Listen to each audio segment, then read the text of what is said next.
Welcome to the Wizard of Radical Self-Respect. My name is Jared Mello, the Shepherd of Black Sheep.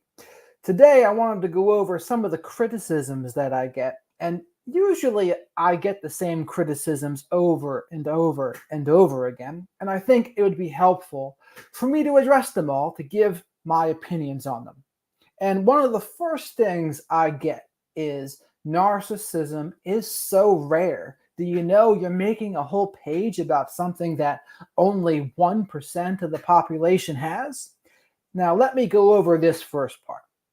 One, they do not know how many people truly have NPD. It could be from 1% to 5%. My opinion on the matter is it is probably at least 5% because most people who have it do not ever get diagnosed. And if you read Chelsea Brooke Cole's book, If Only I'd Known, she mentions in that book, if it's 5% of the people who have NPD, that's about 20 million people in America. And if those 20 million people impact only 5 people throughout their lives, that is 100 million people impacted. That does not sound very rare to me. And that's not even to mention all of the people who aren't full-blown narcissists, but may be abusers or may have many narcissistic traits. They can be very harmful too.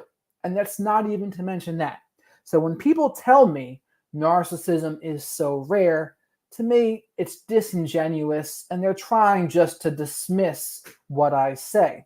And for whatever reason, they don't want me talking about it. But to me, being told narcissism is so rare doesn't really cut it. Another one I get a lot is the word narcissist is thrown around too much. It's being watered down. People are going to start diagnosing others with narcissism. To be very clear, I never tell anyone to be throwing the word narcissist around or diagnosing the people around them. That's not the point of what I do. The point of what I do is to help people understand what the toxic behaviors are, regardless of the person's label who is doing it. Narcissism is a helpful term because it is used to describe a group of behaviors a lot of people have experience with.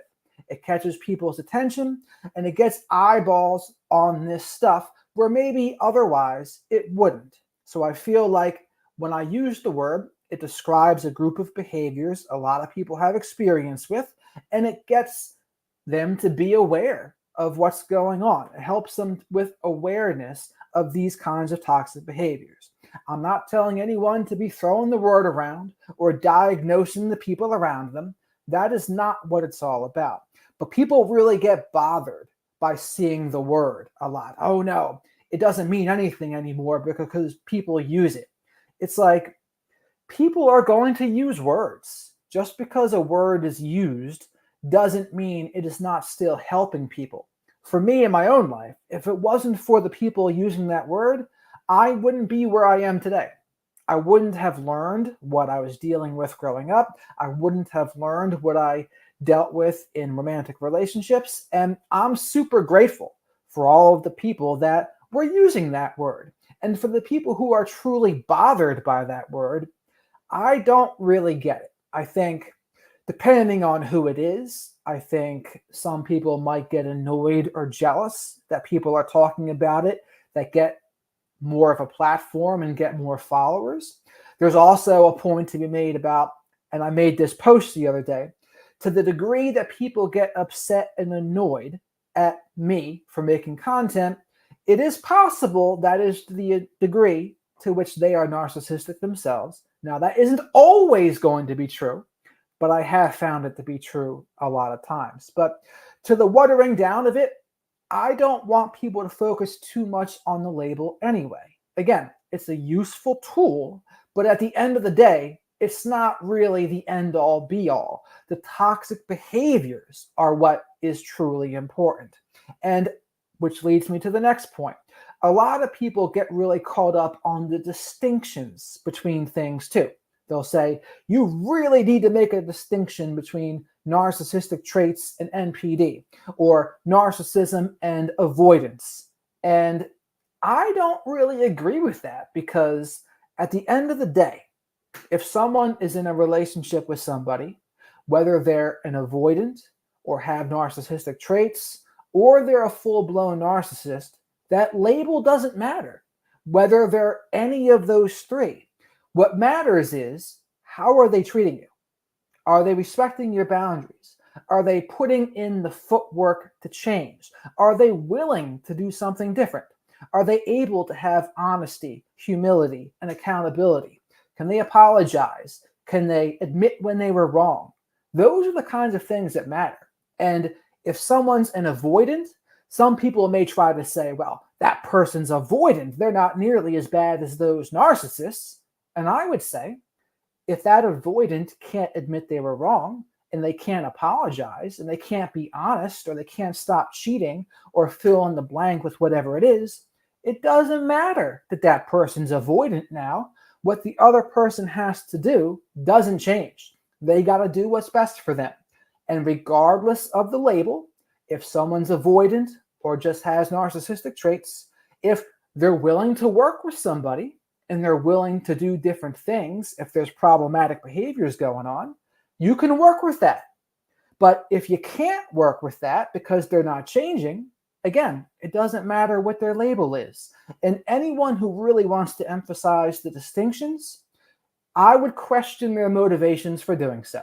Because if you really want to emphasize a distinction between avoidant behavior and narcissism, why? Is it because you want to be able to excuse your behaviors because they're coming from avoidance as opposed to narcissism?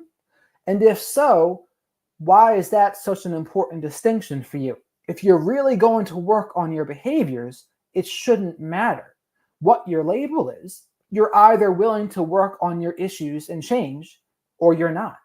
And if you really want to focus on those labels and distinctions, to me, that's the wrong place to be putting the footwork. The footwork will be, if someone has narcissistic traits or they're avoidant, they will do what they have to improve. And if they don't, that says everything you need to know. Their actions will speak loud and clear. And you have to be careful because their words can sound good sometimes, but what are the actions? Always pay attention to the actions first and foremost. But that's what I say to the people that talk about the distinction of terms and narcissism being watered down. It's like, I would rather have people be slightly inconvenienced by seeing the word narcissist and get the awareness out there to people who are in extremely abusive situations and are being gaslit and overall are just in a horrific situation. If that bothers someone because they see the word narcissist, too freaking bad. Like, I do not care one bit. You can be bothered, but my goal is to help the people that are in those problematic situations. And when I use that word and it makes it more likely they see my content, I think that's a great thing. So I'm not too concerned about the people who say, oh, it's watered down or it's being used too much. To me, it's just a way to kind of smear what I do a little bit. And I haven't really heard a good explanation to why I shouldn't. Another thing that I hear a lot is people blame me for their relationship problems. And I see this a lot within narcissistic family members, but they'll say, you guys that create content on narcissism, you're creating a monster. And people now around me are saying they don't want me in their life because of people like you. And they'll say the people who have boundaries are going too far. And what's the common denominator there? They are blaming everyone but themselves. They're not taking any accountability. It's the narcissist creator's fault, the people who make content on narcissism's fault. It's the people around them that have boundaries' fault for going too far.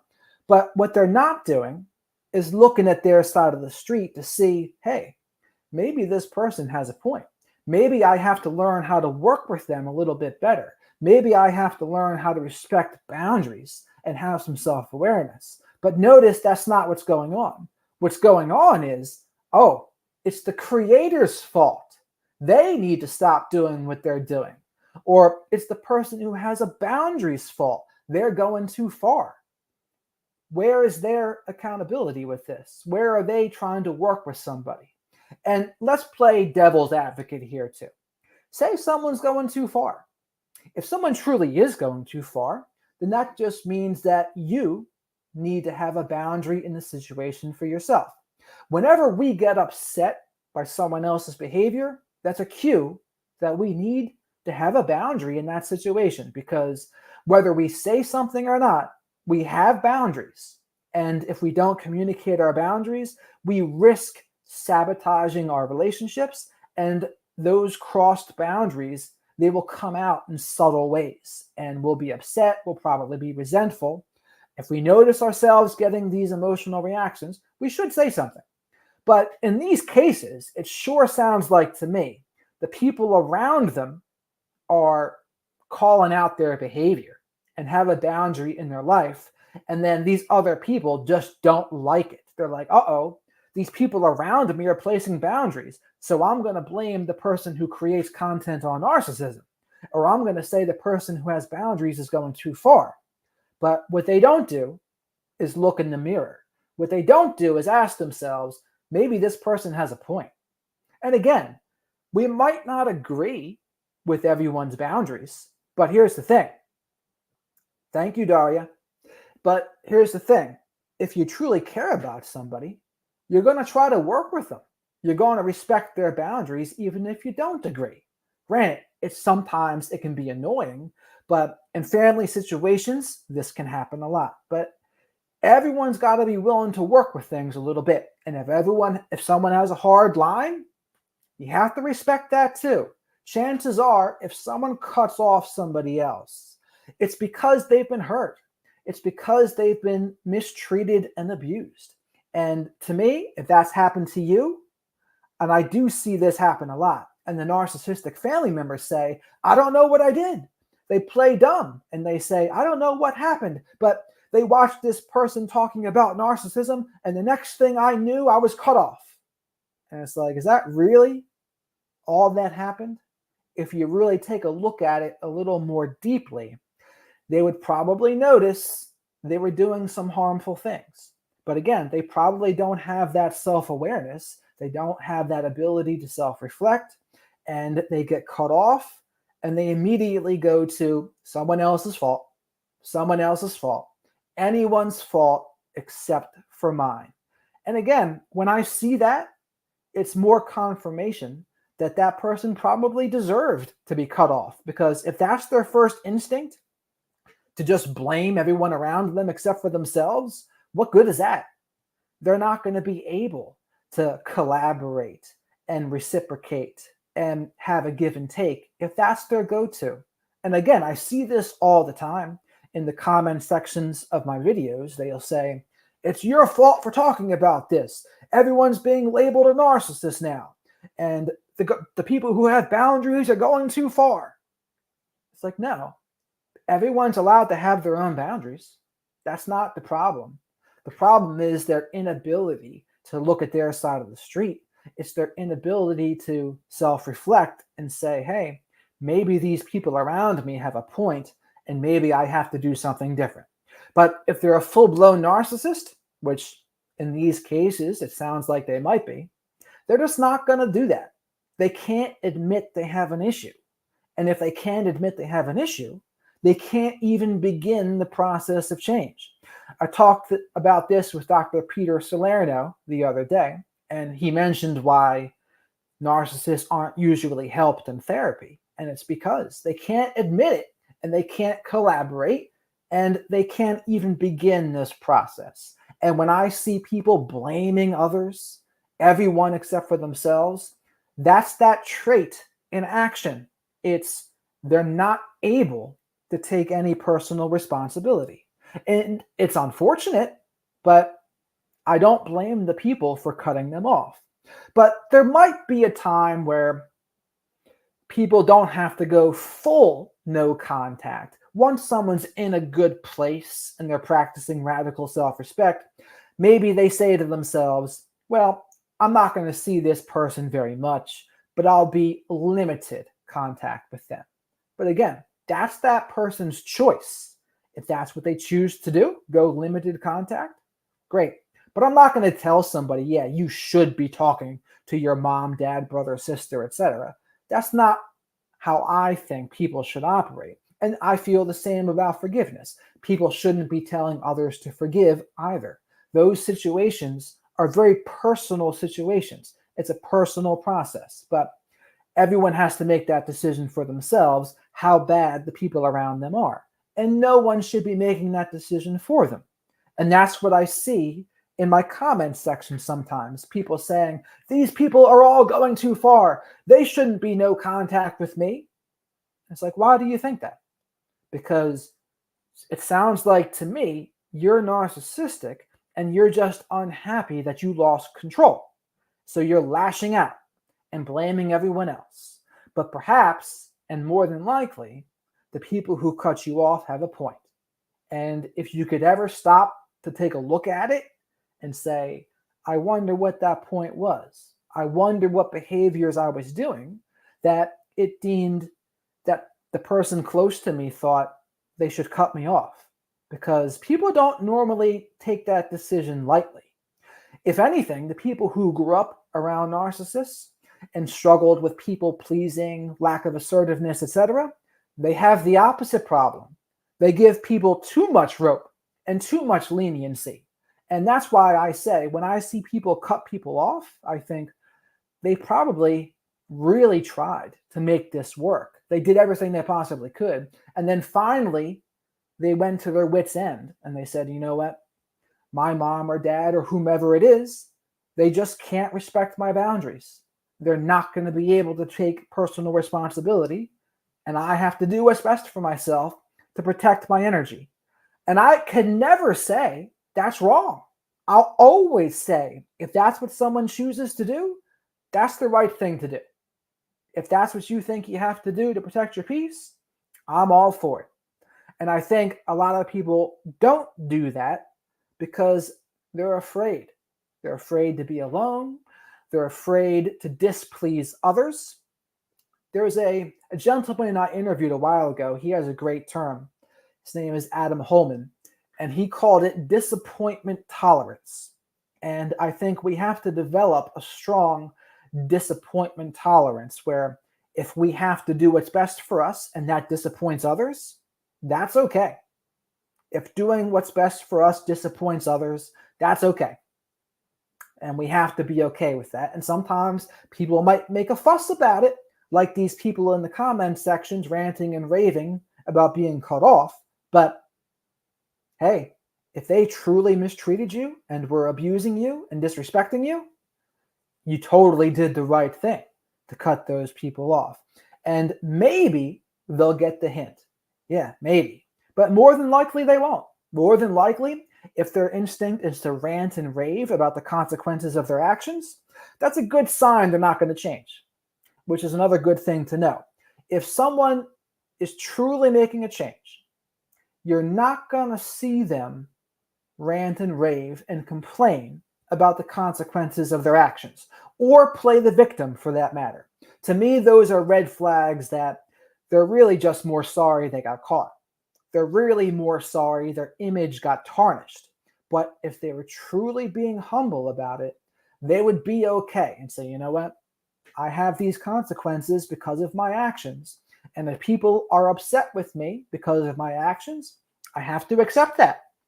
The only thing I can do in that point is work on my behavior, because the best amends and the only true apology is changed behavior. I think that's an important one to go over there too. But I think that's pretty good here. I think those are the criticisms I normally get. Narcissism is so rare, and I addressed why it's not. Narcissism is overused, which that's just a smear to me. It's not about the label, it's about the toxic behaviors. And I use the word narcissist because it's a useful term to help people identify a group of behaviors a lot of people have experience with, and it does describe those behaviors well. And I don't tell anyone to diagnose anyone with anything, and it's not someone's label that matters, it's how they are treating you that matters. Then that, regardless of their label, if they're avoidant, narcissistic traits, or full-blown NPD, it doesn't matter. How are they treating you is what matters. Because even if the person is only avoidant, if they're disrespecting you and they're abusing you, it doesn't matter that they're not a narcissist. That distinction no longer matters if they're mistreating you and disrespecting you. I think some of the avoidants out there would want you to make that distinction, so you'll give them more rope, so that you'll give them an easier time and not hold them accountable. But again, that's not a good sign either. If they really wanted to improve, it wouldn't matter. They wouldn't care about that distinction. They would say, hey, okay, you know what? If this person thinks I did some narcissistic behaviors, I'm going to work on those behaviors, because that's what else can I do? That's the right way to handle it, in my opinion. If you've done something to upset someone you care about, you work on those behaviors. You don't say, oh, you need to focus on the distinction between NPD and an avoidant. It's like, why? Why do you need to focus on the distinction? So that you can continue mistreating them? Because if you were truly being humble and you wanted to make amends, which would be changing your behavior, you wouldn't be going on about making that distinction. You'd be changing your behavior. You'd be developing self-awareness and working on your side of the street and doing what it takes to change and get better. Maybe that means you go to therapy. Maybe you go to counseling. Maybe you get a coach. But those are examples of positive steps. And if someone that you know has issues and you see them take positive steps like that on their own, that's a great sign. That's a great sign, because they're not making excuses and they're taking accountability and they're doing what they can to change. That's awesome. But if they start making excuses, if they start blame shifting, if they start deflecting, or if they start saying things like, you need to focus on the distinction between this label and this label, why? Why do you need to focus on the distinction? The only person that distinction should really matter for is for that person themselves, so they can try to figure out the best way they can help themselves. It is not up to the other person to focus on that distinction. That is not their responsibility, because at the end of the day, it doesn't matter. And I know other people will say you should focus on the distinction because narcissists really can't change, but maybe an avoidant could. But again, I'll pay attention to people's actions.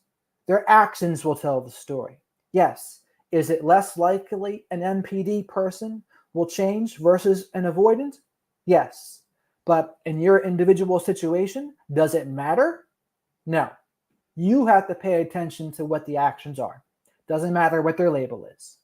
And lastly, beware of the people out there who blame creators, who blame everyone else but themselves.